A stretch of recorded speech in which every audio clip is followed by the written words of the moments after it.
আলোচনা প্রসঙ্গে চতুর্থ খণ্ড। শ্রী শ্রী ঠাকুর শরদ্দাকে জিজ্ঞাসা করলেন, আপনাদের দেশে তো অনেক নারকেল হয়, তাই না? শরদ্দা বললেন, হ্যাঁ। ঠাকুর বললেন, আমার মনে হয় এখানকার মাটিকে যদি একটু ঠিক করে তৈরি করা যায়, তবে এখানেও নারকেল ফলানো সম্ভব। নারকেল চাষের জন্য মাটির যেসব গুণ বা উপাদান দরকার, সেগুলো যদি ভালোভাবে বোঝা যায় এবং সেই অনুযায়ী মাটিকে যত্ন করা যায়, তবে নারকেল ফলাতে কোনো অসুবিধা হওয়ার কথা নয়। বিজ্ঞানের মাধ্যমে আমরা যে জ্ঞান পেয়েছি তা কাজে লাগাতে পারলে দেশের অনেক দুঃখ কষ্ট ঘুচে যেতে পারে। কিন্তু দুঃখের বিষয়, আমাদের জাতির মধ্যে এখনও বৈজ্ঞানিক অনুসন্ধিৎসা যাচ্ছে না। আমাদের বিশ্ববিদ্যালয় শুধু চাকর তৈরি করতে পারে, কিন্তু স্বাধীনভাবে চিন্তা করতে এবং কিছু করতে পারে এমন মানুষ গড়ে তুলতে পারে না। এ কথা শুনে শরদ্দা জিজ্ঞেস করলেন, এর প্রতিকার কি? ঠাকুর বললেন, পুরো ব্যবস্থার ভেতরখানা বদলে দিতে হবে। এরপর বরিশালের উৎসবের প্রসঙ্গ উঠল। ঠাকুর বললেন, আপনারা যে উৎসব করেন বা যাই করেন না কেন, তার মধ্যে দিয়ে মূল কাজের জন্য প্রেরণা দিতে হবে। ৩০০ টাকার ব্যাপারটা শেষ হয়েছে ভেবে বসবেন না, ওটা চালিয়ে যাওয়া দরকার। আপনি ও আপনারা নানা জায়গায় যাতায়াত করেন, ভেঙ্কু আর কল্পনার জন্য যদি দুজন ভালো ছেলেকে খুঁজে দিতে পারেন, আমি একটু নিশ্চিন্ত হব। আগেও বলেছি, আবার বলছি, ভালো ব্রাহ্মণ, কায়স্থ আর বৈদ্য পরিবারের মধ্যে দীক্ষিতের সংখ্যা বাড়াতে হবে। অভিজাত পরিবারের মধ্যে দীক্ষা বাড়ানো না হলে সমাজে সঠিক ভারসাম্য এনে বসাতে গেলে প্রচুর খরচ ও কষ্ট হবে। শরদ্দা আবার বললেন, আপনি প্রায়ই বলেন, প্রত্যয় থাকলে সব হয়, এই প্রত্যয়টা কি? ঠাকুর আসন গেড়ে বসে হাঁটুর ওপর বালিশ রেখে একটু দুলতে দুলতে বললেন, প্রত্যয় মানে হচ্ছে সমস্ত মন প্রাণ নিয়ে ইষ্টের স্বার্থ প্রতিষ্ঠা করা। যখন ইষ্টে সমস্ত মনোযোগ ও শক্তি নিবদ্ধ হয়, তখন কোনো বাধা বিপত্তি বড় মনে হয় না। ইষ্টের ইচ্ছা পূরণ করতে করতে, আদেশ পালন করতে করতে মানুষের ভেতর এক ধরনের শক্তি আসে, যাকে আমরা ঈশ্বর সুলভ মহিমা বলি। তাদের থাকে করবই এই অটুট সংকল্প। আর কিছু সত্যি পাওয়া মানে সেটিকে আন্তরিকভাবে ভালোবাসা, অহরহ কাজ করে চলা। এর পেছনে তাদের কোনো প্রত্যাশা নেই। স্বার্থসিদ্ধিই যেন তাদের স্বভাব, প্রিয়জন ছাড়া আর কিছু তারা জানে না। তাদের সমস্ত সত্তা নিবিষ্ট থাকে সেই ভালোবাসায়। যেমন হনুমান ছিলেন রামচন্দ্রের প্রতি নিবেদিত। কুমারিকা অন্তরীপের এক পাথরের উপর বসে তিনি চুপচাপ ভাবছিলেন কিভাবে মা সীতাকে উদ্ধার করবেন। শেষমেশ এক লাফে তিনি পার হয়ে গেলেন সমুদ্র। রামচন্দ্র রাবণকে ক্ষমা করতে চাইলেও হনুমান পারেননি, তাঁর ভালোবাসা থেকেই এমন অপরাজেয় শক্তি প্রকাশ পেয়েছিল। ভালোবাসাই আসলে পরাক্রমের কষ্টি পাথর। গোছাগলের বাচ্চার গায়ে হাত দিলেও দেখা যায় তার মধ্যেও এক প্রাকৃতিক বল, এক অন্তর্নিহিত পরাক্রম আছে। শরদ্দা জিজ্ঞেস করলেন, মানুষ অর্থকেন্দ্রিক হয় কেন? ঠাকুর হাসলেন, তামাক খেতে খেতে দূরের মাঠের দিকে চেয়ে বললেন, মানুষ অর্থকে ভালোবাসে অর্থের জন্য নয়, বরং অর্থ দিয়েই তার প্রবৃত্তি, ভালোবাসা আর দায়িত্ব পূর্ণ হয়। অর্থ স্ত্রী, পুত্র বা প্রিয়জনের সুখের মাধ্যম বলে মানুষ এর জন্য প্রাণপণ চেষ্টা করে। নচেত সে এই পরিশ্রম করত না। সূর্য তখনও অস্ত যায়নি। ঝিলের জলে পড়ন্ত সূর্যের আভা ছড়িয়ে পড়েছে, সারা পৃথিবী যেন রঙিন সাজে মুগ্ধ হয়ে আছে। ঠাকুরের চোখে মুখে এক অপার্থিব জ্যোতি ফুটে উঠল। তিনি মৃদু আত্মীয় ভঙ্গিতে বললেন, দেখো শরদ্দা, তোমরা অনেক কথা জানো, কিন্তু জানার সঙ্গে কাজ না মিললে কিছু হবে না। কথা, মন আর কাজ, এই তিনে মিল থাকলে চুপ করেও মানুষ নিজের ব্যক্তিত্বের মাধ্যমে কথা বলে। যখন তোমাদের চরিত্র ও ব্যক্তিত্ব এমন প্রভাবশালী হয়ে উঠবে, তখন জঙ্গলে গেলেও লোক নিজেরাই এসে জড়ো হবে। তবে তার জন্য কঠোর পরিশ্রম করতে হবে। যেখানেই ভালো সংস্কারের মানুষ দেখো, তাদের প্রতি নজর দিও।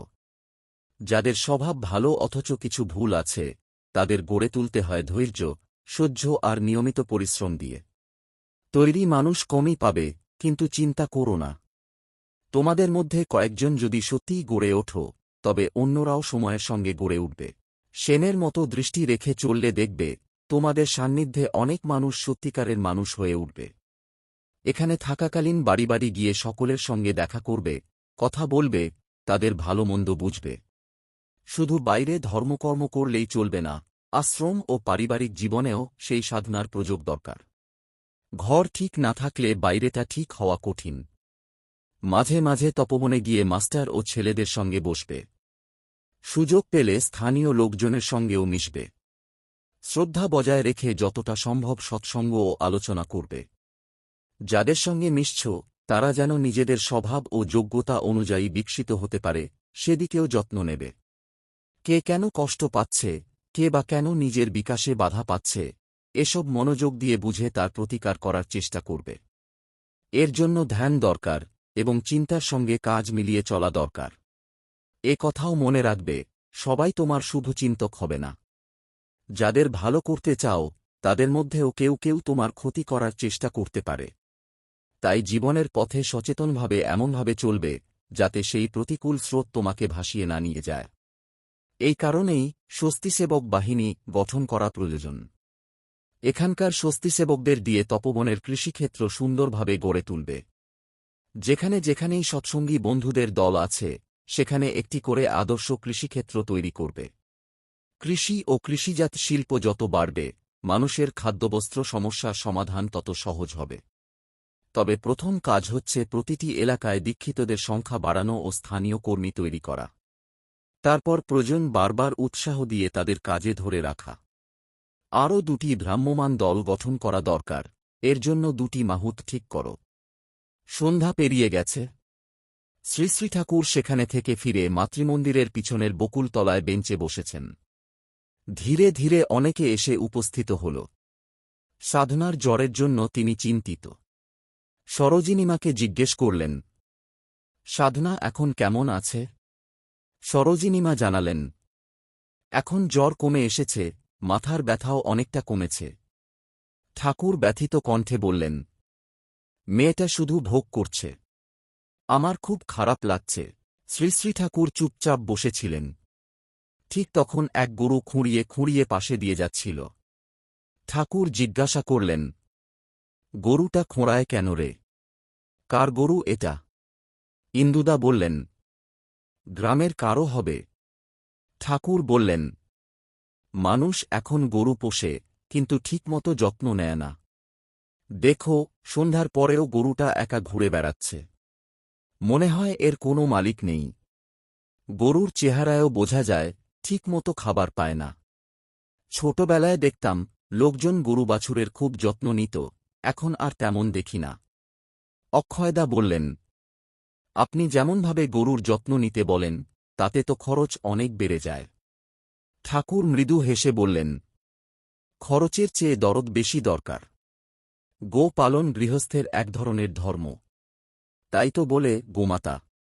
মায়ের মতো এমন উপকারী প্রাণী আর কোথায় আছে? যদি প্রতিটি ঘরে মানুষ ভালোভাবে গরু পোষে, নিয়মিত ভালো দুধ খায়, তাহলে শরীর ভালো থাকবে, বুদ্ধিজ্ঞান বাড়বে, আয়ুও দীর্ঘ হবে। চাষবাসের জন্য দরকার ভালো বলদ।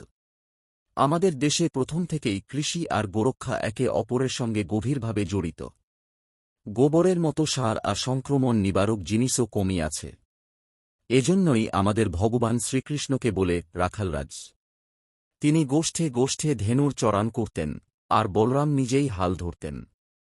শ্রীকৃষ্ণের গোবর্ধন ধারণের ঘটনাটাও বোধহয় এই গোজাতির বিকাশের প্রতীক।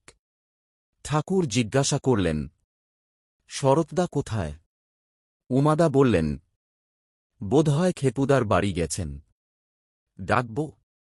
ঠাকুর বললেন, ডাক। শরৎদা আসতেই ঠাকুর বললেন, তোমাকে একটা কথা বলার ছিল, ভুলে গেছিলাম। পরমপিতা এই গরুটাকে সামনে পাঠিয়ে মনে করিয়ে দিলেন। যেখানে যাবে, যাদেরই সামর্থ্য আছে, সবাই যেন চেষ্টা করে গরু পোষে ও তাদের ভালোভাবে যত্ন নেয়।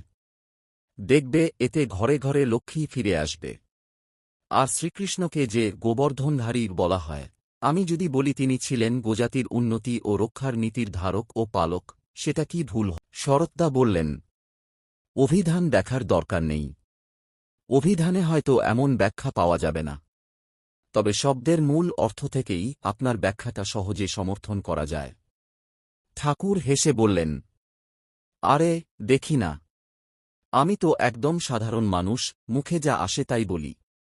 শেষ পর্যন্ত মানুষ কবে এমন বেফাঁস কথা বলে, দেখো ঠাকুরের মুখে কি সব বেরোয়। তারপর কথার মধ্যে ঠাকুর সরোজিনীমাকে বললেন, ধাত্রীবিদ্যা অনেকেই শিখেছে, কিন্তু তুই ছাড়া আর কেউ তেমনভাবে কাজে লাগাতে পারল না। অনুশীলনের অভাবে বিদ্যা ভুলে যায়। তাই যাদের এই কাজে আগ্রহ আছে তাদের মধ্যে কয়েকজনকে কাজের ফাঁকে ফাঁকে শিক্ষা দে। তুই না থাকলেও যাতে মানুষের অসুবিধা না হয় সেভাবে তাদের তৈরি করতে হবে। আর পারি যদি কয়েকজনকে প্রাথমিক চিকিৎসা শেখায় তাহলে আরও ভালো হয়। পৃথিবীতে কখন কোথায় বিপদ হবে তা কেউ জানে না, তাই প্রাথমিক চিকিৎসা জানা খুব দরকার। তপবনের ছেলেরা আর ঋত্বিরা যদি শেখে বেশ কাজে লাগবে। মনে করিয়ে দিস আমি পারিকে, জিতেনকে আর কালীকেও বলবো। শুধু কথায় হল না, কাজটা করা দরকার। জ্যোতিষদা বললেন, আপনি তো অনেক কাজ করতে বলেন, কিন্তু সবকিছু তো করা হয়ে ওঠে না। ঠাকুর জবাবে বললেন, আমাদের মধ্যে নানা প্রবৃত্তি নানা রকম প্ররোচনা দেয়, কিন্তু তখন আমরা ভাবি না এই সব প্রবৃত্তির প্রকাশ বাস্তবে কিভাবে ঘটবে। অনেক সময় অবচেতনে তার প্রকাশ ঘটিয়েই ফেলি। যেখানে সংযম বা প্রত্যাহার করার কথা সেখানে ঝোঁকের বশে জড়িয়ে পড়ি, আর যেখানে তৎক্ষণাৎ যুক্ত হওয়া উচিত সেখানে নানা রকম চিন্তাভাবনায় থেমে যাই। যদি তোমরা ঠাকুরকে নিজের চালক প্রবৃত্তি করে তুলতে পারো তাহলে সবই সামঞ্জস্যে চলবে। ধরো তোমার খুব রসগোল্লা খেতে ইচ্ছে করছে, পেট ভরে গেছে, তবু যদি কেউ রসগোল্লা এনে দেয় তুমি নিশ্চয়ই জায়গা করে নেবে। কারণ ইচ্ছা বা লোভ যেখানে প্রবল সেখানে জায়গা সবসময় তৈরি হয়ে যায়। মানুষের সময় আর ক্ষমতাও তেমনই স্থিতিস্থাপক, টেনে বাড়ানো যায়। সবকিছু নির্ভর করে কতটা ইচ্ছে বা তাগিদ আছে তার ওপর।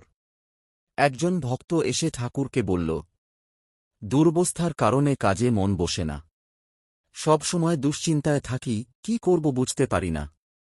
ঠাকুর বললেন, আমার কাজ করতে গেলে অন্যদিকে মন দেওয়া চলবে না। প্রচণ্ড কষ্ট সহ্য করার মানসিকতা রাখতে হবে।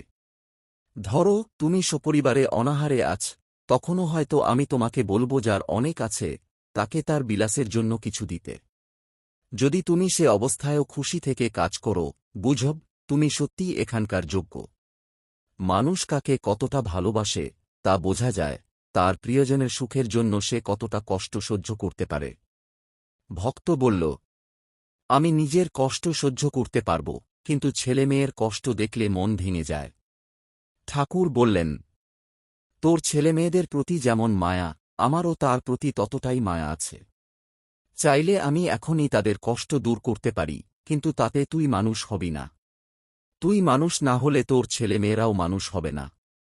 চরিত্রে দৃঢ় হতে, সেবার পথে দাঁড়াতে কিছুদিন লড়াই আর কষ্ট সহ্য করাই দরকার। তুই যদি দৃঢ় থাকিস ওরাও শিখবে।